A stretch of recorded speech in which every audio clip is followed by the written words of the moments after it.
So you may have seen conversations on YouTube and online about this article that came out in the, I think it was New York Times or New Yorker a few months ago, about men don't read fiction anymore.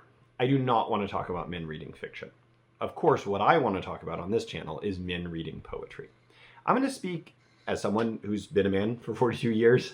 I'm going to speak from my experience as a man, and I want to talk to you about why I think men need poetry. I don't want to chastise anyone for not reading poetry. As a whole, our culture doesn't read poetry. We are not a poetry reading culture, just like we're not a ballet going culture. Yes, there are people who do ballet, who love ballet, but as a culture, we don't prioritize ballet as an art form. We prioritize TV as an art form. We, to a lesser extent, prioritize novels as an art form. We don't prioritize poetry. I want to talk about why I think men in particular, and men, especially in America today, need poetry, or could think about making poetry more part of their lives. And the first thing I want to talk about is that poetry is uniquely suited, especially shorter lyric poetry, it's uniquely suited to the contemporary male attention span. Probably we could expand this out and talk about the contemporary human attention span, but let's talk about men for a minute. If you're a man on the internet, you are used to small snippets of video, of audio, of, flipping through a few images. You're used to that. You're conditioned to that. Long attention that lasts for many, many, many minutes on a single image, on a single page, or 5 pages of reading prose, say, is harder for us. I think poetry, especially poetry that fits all on one page, a short lyric poem, is precisely the right size for our current attention span, and will reward our attention spans in ways that a reel on TikTok, Instagram, even a 2 or 3 minute YouTube video won't reward them. Let's look at a poem that I think is a good example of the kind of thing that we might look for, say, in a YouTube clip, but that is much more rewarding. So this is a poem by Philip Larkin, and it's a poem that I often think of, but I don't often read because it includes vulgarity. But I am going to read it because I think it's worth reading. This poem is called This Be the Verse. This was published in 1974. So this is a relatively recent poem. This be the verse. They fuck you up, your mom and dad. They may not mean to, but they do. They fill you with the faults they had and add some extra just for you. But they were fucked up in their turn by fools in old-style hats and coats, who half the time were soppy stern and half at one another's throats. Man hands on misery to man. It deepens like a coastal shelf. Get out as early as you can and don't have any kids yourself. This is the kind of poem that would be very easy to memorize. It has a moroseness to it, even a misanthropy to it. And yet this, they fuck you up, they were fucked up in their term. It's kind of this, laddish, pub banter, but it's trying to be honest about the generational difficulties. And then you have this wonderful summing up in man hands on misery to man, and it's the first line of the third and final stanza. These stanzas are highly organized metrically. Da da da da da da da da da da da da da. It's iambic tetrameter in 3 rhyming quatrains. There's a technicality to it, but what stands out about it is the ease of the language, building to man hands on misery to man, which is the kind of statement that echoes throughout poetic history, all the way back to Beowulf, all the way back to Homer, all the way back to Genesis. But it's in the voice of Philip Larkin writing in the 1970s. When I say our attention span is of a particular shape, I mean that that's the kind of poem that you could read on one Instagram image, and actually think through and actually experience as a poem and actually walk away being like, that gives me some things to think about. In the end, of course, I think Philip Larkin is trying to push you toward a misanthropic conclusion that hopefully would make us think, I don't actually want to say no more generations, no more creation of humans, because it'll just pass on misery. It's the kind of thing that I think is akin to a pretty thoughtful social media post that gets you thinking and dialoguing and even wanting to maybe sit down for a beer with the writer and say, well, do you really think that? Well, yeah, I do feel messed up by, my family or my parents or my inherited baggage. It gets you thinking. Poetry can do that in a way. Reading a whole 300-page novel about, the saga of a family, whether it's by Faulkner or it's by, George Saunders or Cormac McCarthy, we might not have the attention span for that right now. Some people do. Great, God bless you. But you can kind of get it in a literary art form like the poem that Philip Larkin writes. I want to read another poem that I think is a good example of something that it really only takes maybe 90 seconds to 120 seconds to read out loud, but it gets you thinking about what it means to be a man in the contemporary world and makes you start asking questions that I think a lot of men are thinking about. This is from Death of a Naturalist by Seamus Heaney. It was his first collection, Irish poet. It was published in 1966. This is called Digging. Between my finger and my thumb, the squat pen rests, snug as a gun. Under my window, a clean rasping sound when the spade sinks into gravelly ground. My father, digging. I look down till his straining rump among the flower beds bends low, comes up 20 years away, stooping in rhythm through potato drills where he was digging. The coarse boot nestled on the lug. The shaft against the inside knee was levered firmly. He rooted out tall tops, buried the bright edge deep to scatter new potatoes that we picked, loving their cool hardness in our hands. By God, the old man could handle a spade, just like his old man.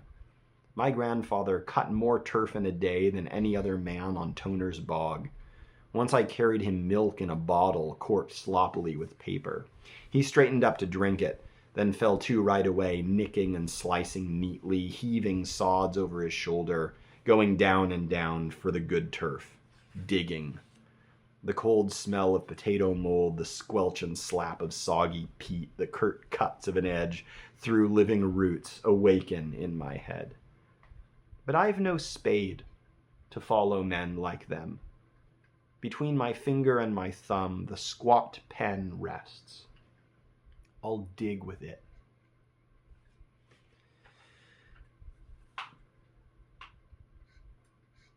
What does it mean to inherit work from your dad, from your grandfather?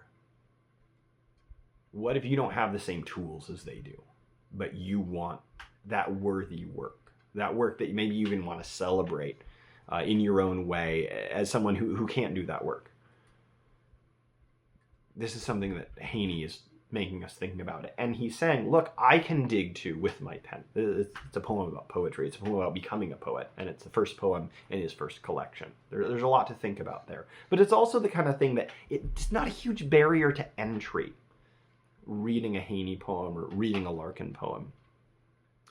It's kind of like you're having a chat. And yeah, you can dig in and talk about the formal structures. And there's a lot of cool like sound things going on in digging. But you don't have to know that to just read it and make you think and start maybe dwelling in a slightly bigger world. Number 2, men need poetry because poetry engages these dual desires that I think men have. I know I have. I know most of the men I know would say this out loud, I think. We love intricate pattern and detailed statistics and lore. whether you're a Lord of the Rings guy who, can, draw the map from memory of Middle Earth, whether you're a baseball guy who, knows the statistics of the Astros, whether you're a car guy who, can hear a carburetor from across the neighborhood and say, I know what year that car is. We love those details. We love to get into the lore and technicalities. And poetry gives us tight, technical, complex, compressed systems to geek out about, whether it's meter, whether it's rhyme, whether it's the intricate, mythic allusions or quotations of other poets, or interactions with philosophy or economics. It has the detailed lore and intricacy that I think just in general men love. I want to read two short poems by Geoffrey Hill that I think show that this is the first edition of Geoffrey Hill's For the Unfallen, which came out in the late 50s. It's one of his shortest poems, but it has some really cool, dense things going on in it. This poem is called Merlin. I will consider the outnumbering dead, for they are the husks of what was rich seed. Now should they come together to be fed, they would outstrip the locusts covering tide. Arthur, Elaine, Mordred, they are all gone among the raftered galleries of bone. By the long barrows of Logris they are made one, and over their city stands the pinnacled corn.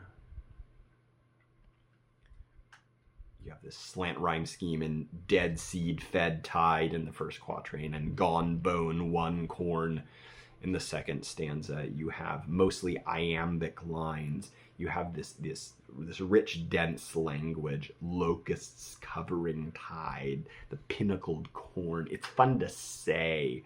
You can pick out which, the stressed and unstressed syllables if you want to go that way. But also there's this whole mythic thing going on. Arthur, Elaine, Mordred, Logris. If you want to think about Arthurian legend, you can go down that route. But there's also this meditation on, like, the mythic past is gone and buried. Well, it's still there, but it's buried. And a city stands.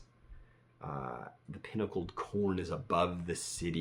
You have these layers of myth and history. There's this joke that, eventually every man in later middle age will begin to be interested in World War II. Poetry is the kind of thing that can draw us into these interests in ways that are brief and bright, and introduce us to maybe they can be windows into, the big tomes on Arthurian legend. A poem like Geoffrey Hill's can be the beginning of that. But the more you know about, the big tomes, Le Morte d'Arthur or something like that, it makes the short poem, the short, intricate, detailed poem richer. Just like if you study World War I, you listen to 18 hours of great podcasts on World War I or watch documentaries, and then you go back to reading, a sonnet from World War I, and it makes it even that much greater. So I want to read one more Geoffrey Hill poem that I think does this well. This is called, this is the first poem from The Argument of the Mask, which is the first section from Scenes from Comus. This is a more recent collection by Hill, published in 2005. Of the personality as a mask, of character as self-founded, self-founding, and of the sacredness of the person, of license and exorbitance, of scheme and fidelity, of custom and want of custom, of dissimulation, of envy and detraction, of bare preservation, of obligation to mutual love, and of our covenants with language contra tyrannos. Contra tyrannos means against the tyrant. This does have interesting and intentional structure in it. but I want to focus on this poem as a short instance of something that is both highly intricate, and we can think about the kind of lore and statistics of it, but it also is shot with resonant meaning. This is something that I think men also care about. We love the statistics, and we love the lore, and we love the details, whether it's World War I or whether it's, Dodge Chargers, but we also want it to matter. There's this sort of deep, sentimental, not in a pejorative sense, but in the we care about things that stir our spirits, not just stimulate our minds or appetites, but that stir our spirits. And this is something that Hill cares about. He wants to talk about license and exorbitance, of scheme and fidelity, of custom and want of custom, of bare preservation and obligation to mutual love. These concepts. This is something that I think we don't always think about with poetry. Sometimes we can overstress the concreteness of poetry. It's all about birds or, plants or, the physical images and imagery. Yeah, that's true. But also poetry is about ideas. Poetry is about things that matter to man. If you want to fill up your time, especially your free time, with things that matter, with things that make you proud of the time you spent, flip through a poem or two a day. Pick up a book of Geoffrey Hill or Philip Larkin or Seamus Heaney, and just read a poem or two a day, and think about structure, think about meaning, think about illusion. These you won't regret it. I think so much of my life, especially on the internet, is kind of time wasting. We used to have this website we used to go to in college called pointlesswasteoftime.com. It's all just silly comedy writing, silly movie reviews, silly making fun of celebrities. Poetry can be funny, but also resonant and also meaningful. So we've talked about, especially short lyric poetry, is the shape of our current attention span, the modern American male. That poetry scratches this itch we have and desire we have for intricate statistics, details, lore, but it also has resonant meaning. It seemed like what poetry is about matters and can matter to the things that we care about as men. And men care about different things, but we want to feel that our time has been well spent, that our work has been well spent, that even our leisure has been well spent, that actually we're proud of the good, cool time we had. Usually when it's with friends, it's worthwhile because it was with friends. I don't want this to get too cheesy, but you can become friends with a poet.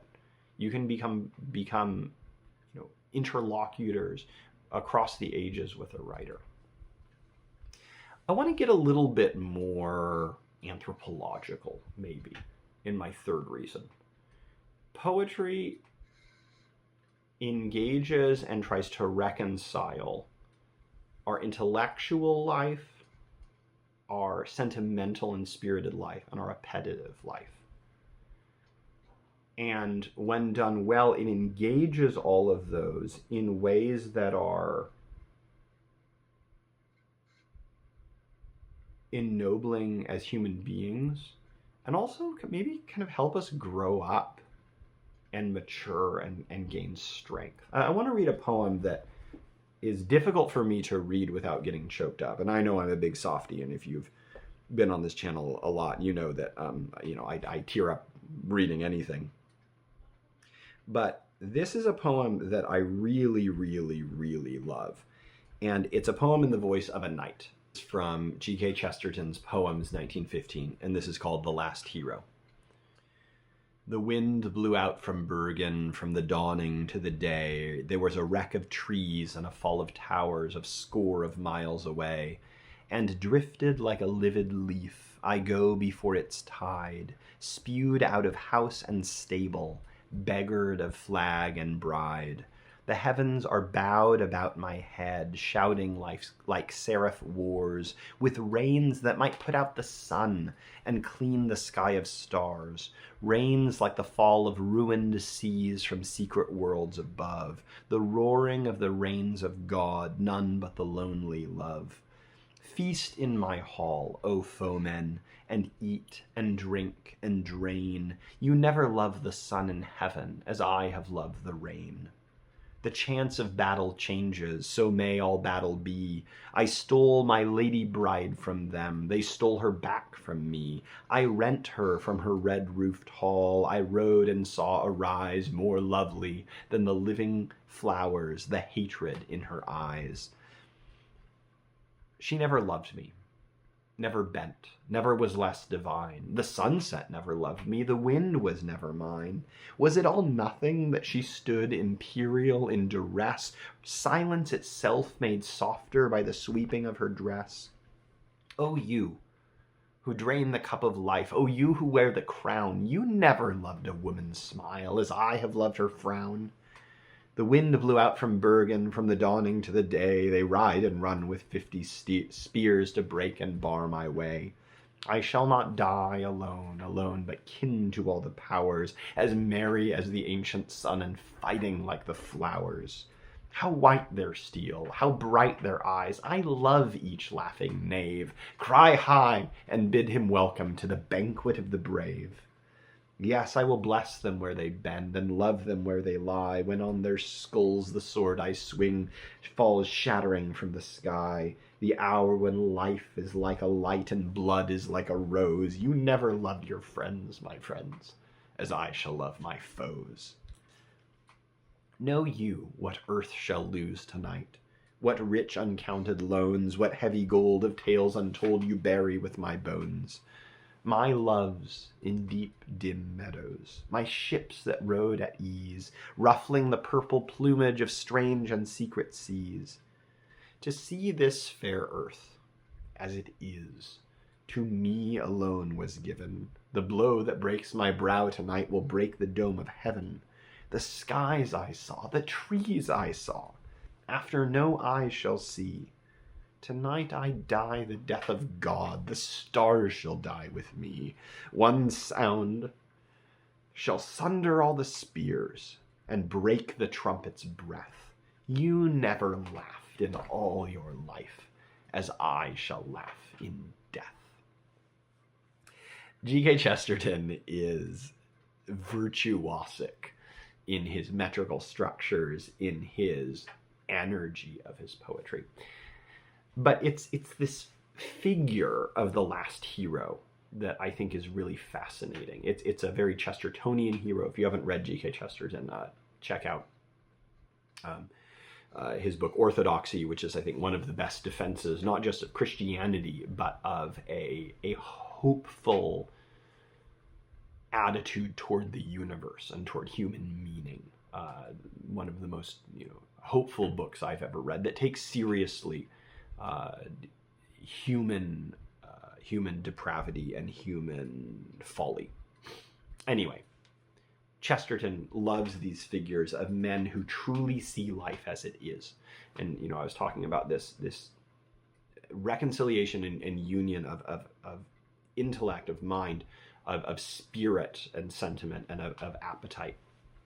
And I think this figures like this, perspectives like this in poetry that powerfully and energetically get us into their mindset are avenues toward growing up in our attitude toward life, our thoughts about life, our feelings about life, our sentiments, our dispositions toward life emotionally, but also our changing appetites. So, this is a person who fights. They rise and run with 50 spears to break and bar my way.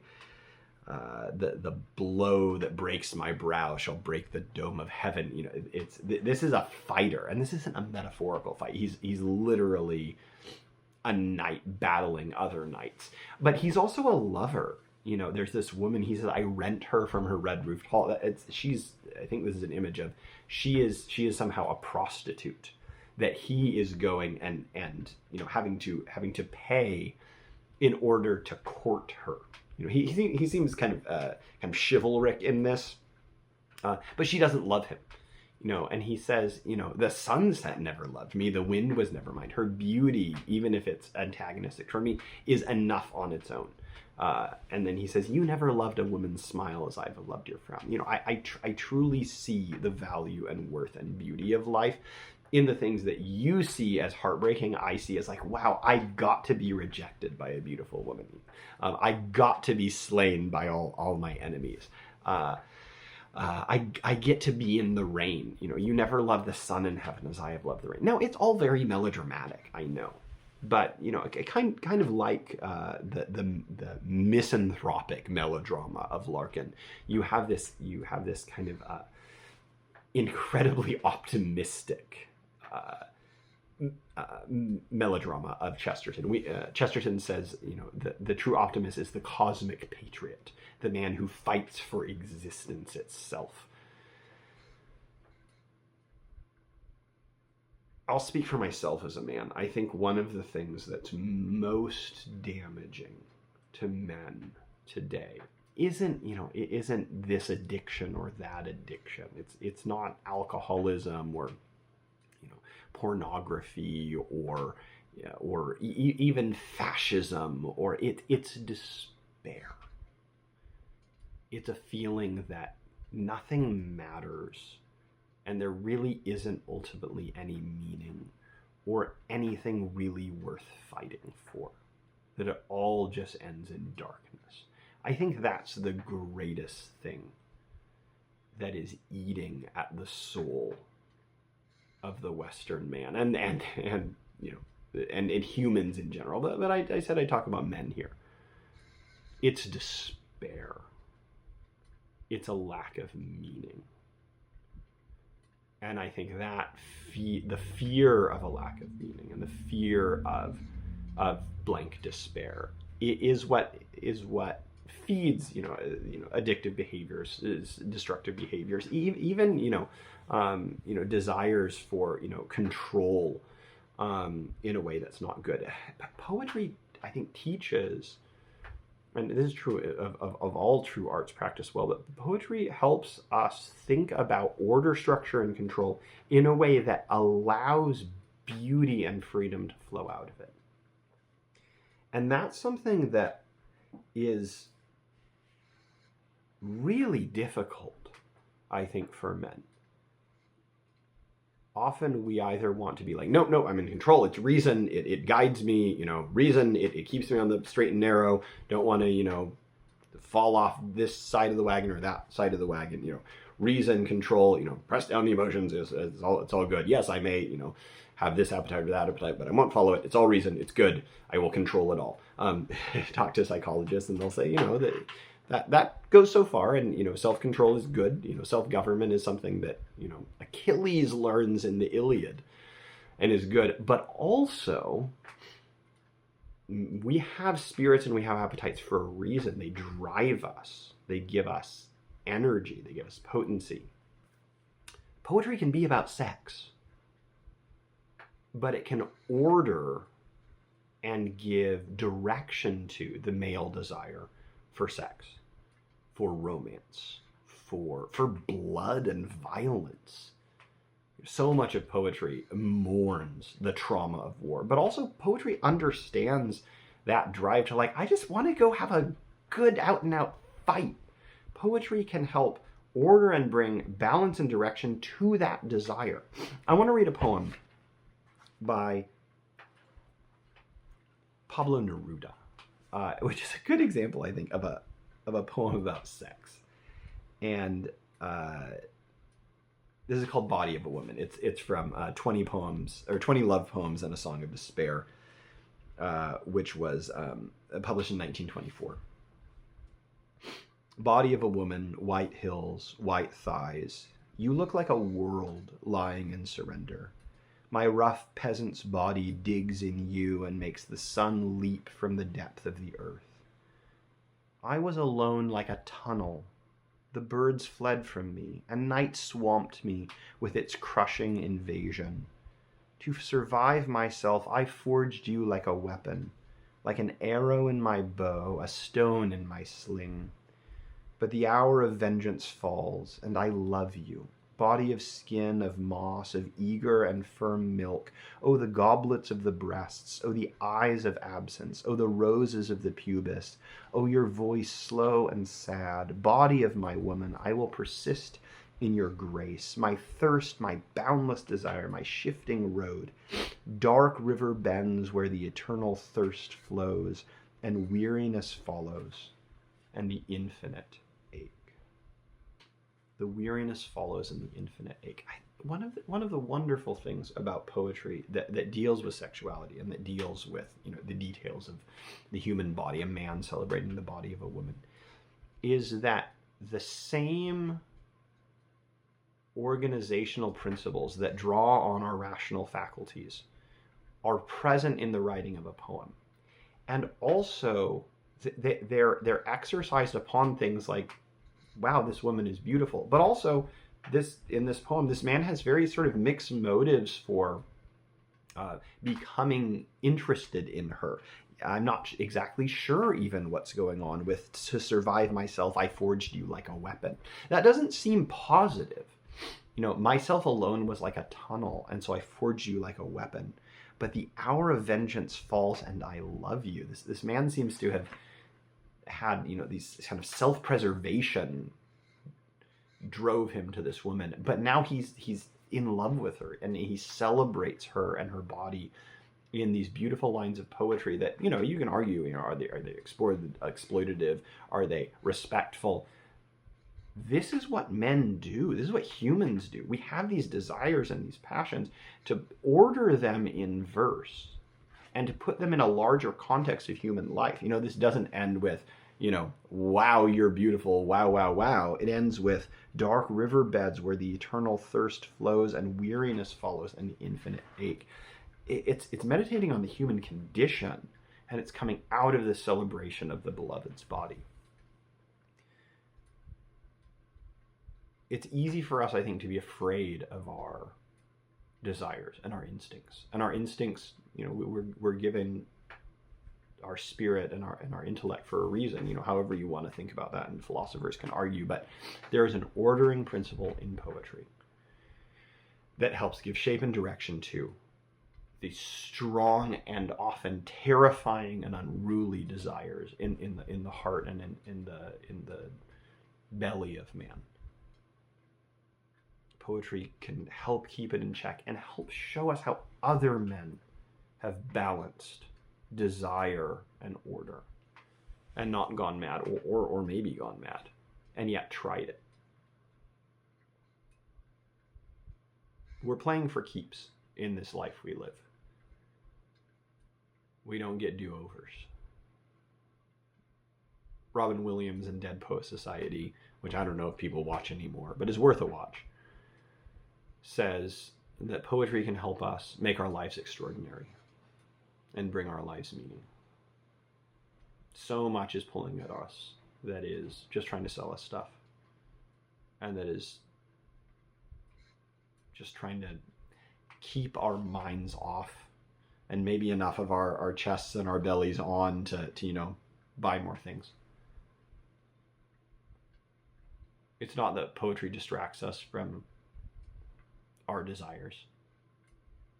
Poetry can help us be wiser about our desires and also be a little bit more passionate about our wisdom.